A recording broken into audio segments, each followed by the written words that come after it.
Hi everyone, welcome to another Just a Tip Tuesday. I'm going to give a few moments for people to come on live with me here. And as we wait, I think I'll just give a little explanation. Normally I go live at 11 a.m. my time here on the Pacific Coast. And this time I double booked myself. I had failed to block out this time on my calendar. And even though I do this every week, I'm thinking about during the course of the week what I should talk about on the next Tuesday. As soon as I go to schedule something, I look at my calendar. If the space is empty, it's free time, and so I book things on it, and sure enough, that's what I did. I booked something today from 11 to 3 and then remembered last night about the live and what I had done. So going live a little late today. Hopefully, it's great because a lot of people catch the replay anyway and not live, so hopefully it won't be a problem. Pardon me. This week, I want to talk a little bit about body image. And some of the way, and give some tips in terms of, really it's more about sharing how I deal with body image struggle, in case there's something there for you in my experience and how I work through it. I'm a woman and have been socialized to be very focused on my body and critical of my body, and so have pretty much lived that way most of my life. When I was struggling with my sexuality and my failure at dating and intimate relationships, I put a lot of the responsibility on my body, being imperfect. And not that I didn't think I was looking for perfection, but it was never good enough in my mind. And so I put a lot of responsibility for the fact that, that's why no one wanted to date me, or why no one found me attractive or sexy or what have you, because my body was, I was too fat or carried too much weight around my middle in particular, or my upper arms. I've always had a thing about my arms. Ever since my mom made an offhand remark when I was trying something on in a dressing room in my early teens, and that ever since then, I've had a thing about my upper arms. And over the years, I've gotten to the other side of it. Not that body image struggles go away. They certainly don't. And they were triggered late last week by something. And I'll share a little bit about that story. But it's not that they go away. I think it's too pervasive of a thing for a lot of us to go completely away. Instead, I think about it as having built a lot of resiliency around it so that I recover from those negative stories that I can get myself into. And I've collected a lot of other data to counter those stories when they pop up. And so last Friday, I had a doctor's appointment, an annual wellness check, and I was starting with a new doctor, so I wanted to get kind of established in her records so that, if I have a need, it's easier to get in. And, they did the requisite weighing at the beginning, and I thought about telling them I didn't want them to, but I'm like, sure, whatever. And my weight is at the highest it's ever been, and I knew that. I've been aware of that, but seeing the number, hearing the number, puts it into a whole other perspective. And I had some moments afterwards in the weekend that followed where my brain went, and it still does, goes back to that number. I was like, whoa, I can feel in my body how much extra weight I'm carrying.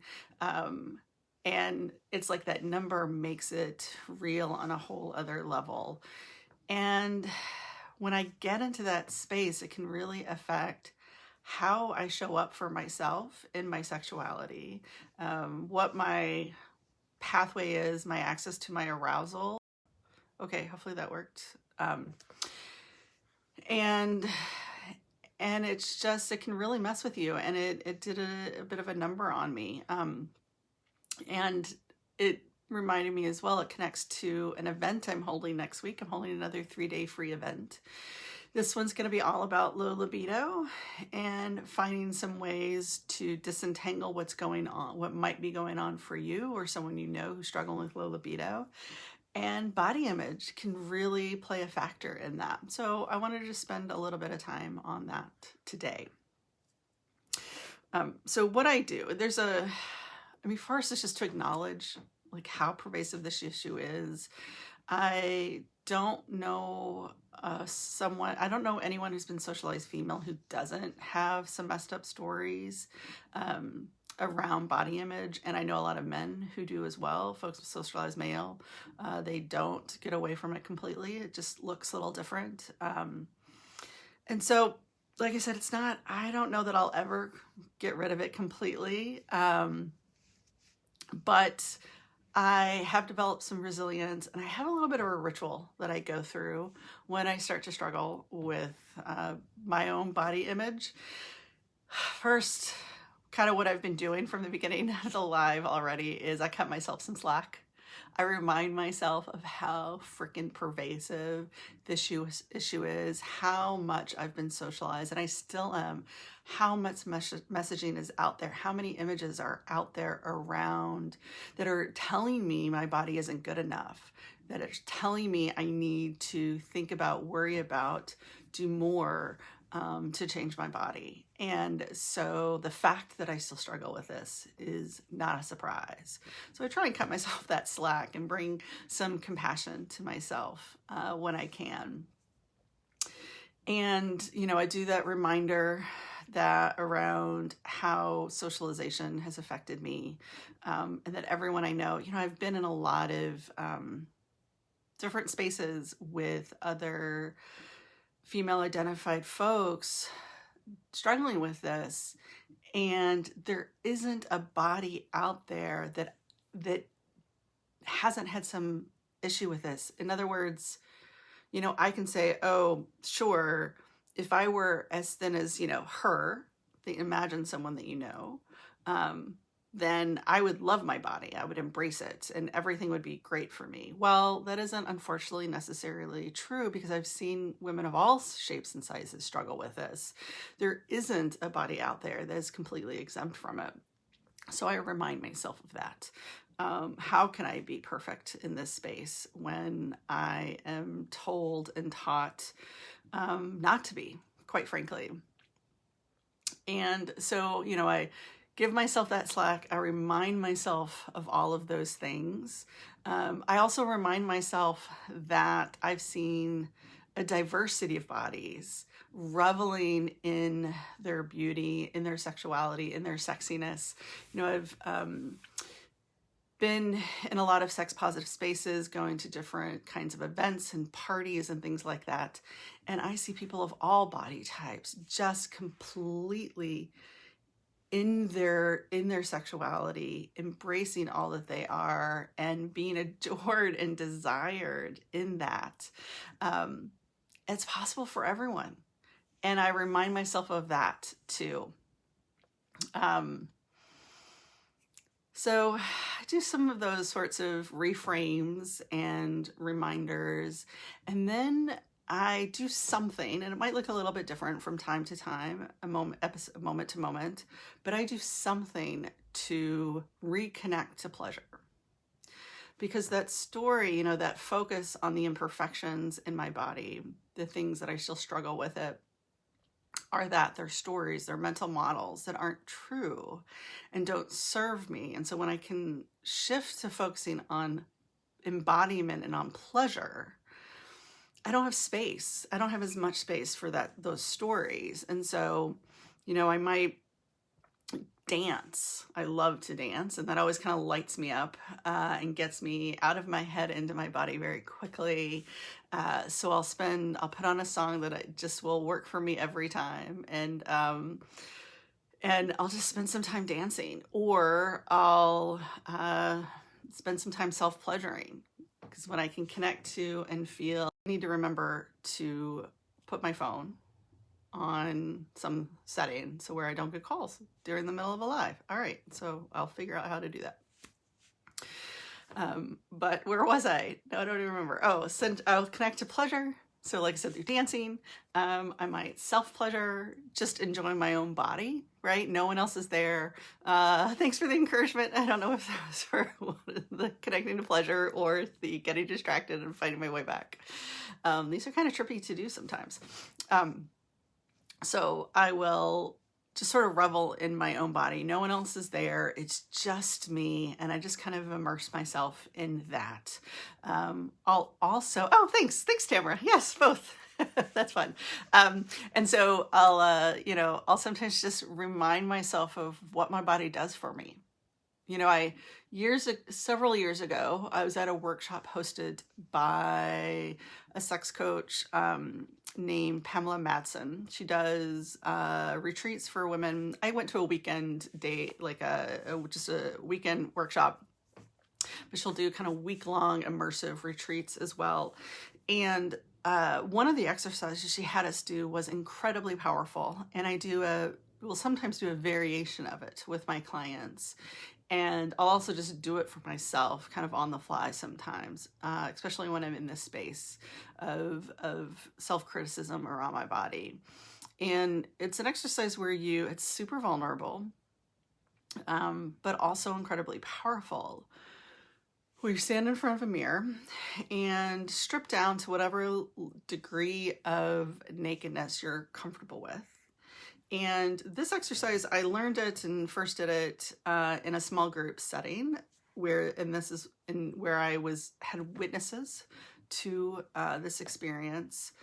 And that's what I offer my clients when we do it in session, although there's a limit to how much nakedness you can go to. So because of boundaries for my work, you can't get completely naked. But if you spend 5 minutes and setting a timer and not letting yourself weasel out of, going shorter, but looking at yourself in the mirror and telling the story of your body from the perspective of all that it's done for you and what you enjoy about it, right? So when I've seen other women do this, talking about the babies that their body has born for them, I go to the hikes and the places that my body has physically carried me to that are amazing. When I stand in front of the mirror and recite the things that are really positive about my body, I also talk about how strong it is and how much it can endure and get me through day to day. I talk about I didn't at that workshop because I was early in my sexual healing journey, but now I reflect on the pleasure my body can bring me. I reflect on the pleasure my body can give my partners when I have sex. And that's true today when I am at my heaviest. And it clearly has nothing to do with my innate sense of erotic self when I can get out of that story. So I spend some time with those kinds of reflections. And it's hard to do at first. And so maybe 5 minutes would be too long at first. So maybe start with a minute and see what that feels like. And like I said, it's incredibly powerful when it's witnessed by someone. And eventually, right, so I spend some of that time reconnecting in different ways to pleasure and to what my body brings to my life, and to those that are lucky enough to get to engage with me in that way. And then I just sort of realized, and I'm like, all right, you know what? Yes, occasionally I still will go down this path of wishing pounds away here or fat away there or for more muscular definition there. But fuck it really doesn't matter in the end because of all of this that I've just reconnected with and reminded myself about. Again, this isn't a placebo. It doesn't mean it all goes away. It doesn't mean the struggles aren't real sometimes. And you can also, it's sort of like holding that duality of, and this is a great initial space to be in, of holding that duality of, all right, yes, I kind of think all these things about my body. And at the same time, I know it gives me this, I know it experiences this kind of pleasure. And see if you can sort of sit in that duality for a while and not expect to never struggle. I realized that the goal to never feel that pain of the body image challenges is just to perfectionism in another form, which doesn't serve anyone. And it's just another way to hurt ourselves, I think. So those are, let me think. I'm looking at my notes because I took some notes. It's been a long day and my brain isn't as sharp as it is when it's 11 in the morning.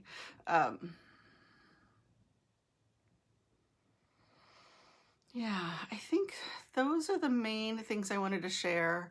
I also have this thought. I've thought about writing something about this, and it's kind of a half-formed thought.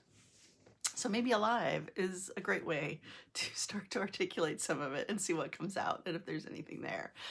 But before I went on my sexual healing journey and really developed my own innate sense of my erotic self, my sexiness, my desirability, regardless of what anyone else, how any one person responded to me, before I developed that innate sense within myself, I was super particular about the people that I would even consider dating. I mean, it's ironic because I hardly dated anyone and I was convinced no one was attracted to me. And I also had really high standards. Like, they had to look a certain way, because if they didn't, it meant something was wrong with me, right? Like somehow it would confirm my unattractiveness, my undesirability, which is a really shitty way to think. And I'm not proud of it. And I think I was mostly able to just sort of keep that as an internal dialogue that I didn't give voice to or any indication of, hopefully, because otherwise it's a really shitty way to treat someone.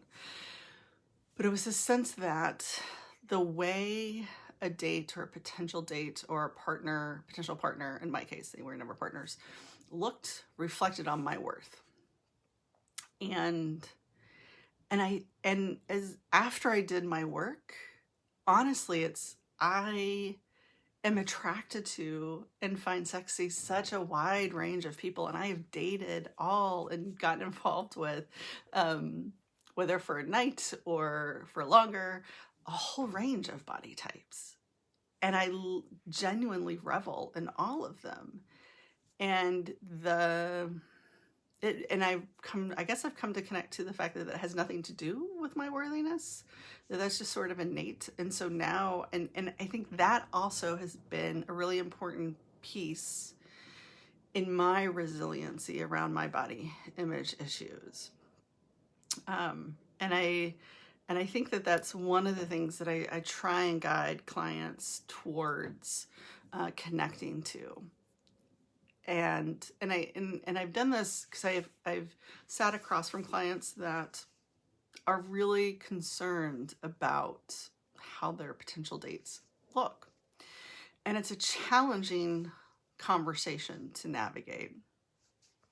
I'm not sure I actually have a lot of formed thoughts around it, as I indicated a minute ago. But anyway, it's just, I'm gonna save this video and listen to this section and see if there's something here that's worth reflecting on further. And if you have any thoughts, reactions, opinions around it, I would love to hear it, either popped in the comments or in a DM to me.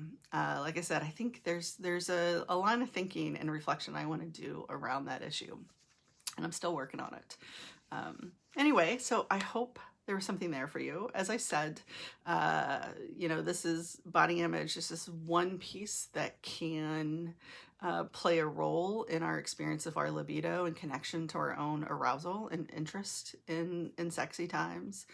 There's a host of others, and I'm going to be touching on a number of them next week in my event, Untangling Low Libido.